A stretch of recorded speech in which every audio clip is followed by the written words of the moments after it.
To set your lock screen notification style to icon only in Samsung Galaxy S23 Ultra, swipe down the top of the screen and then tap setting icon.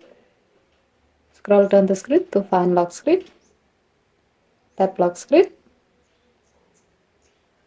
Next, tap the lock screen thumbnail to customize your lock screen. Alternatively, you can go to this menu from your lock screen to do so on your lock screen.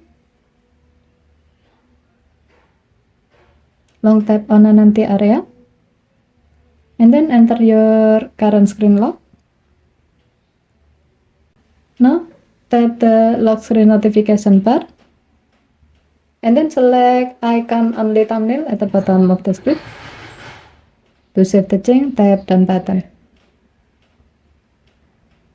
To see the change you made, go to your lock screen. When there's a new notification, as the example, a new message, you can see that your phone will display the app icon only on your lock screen.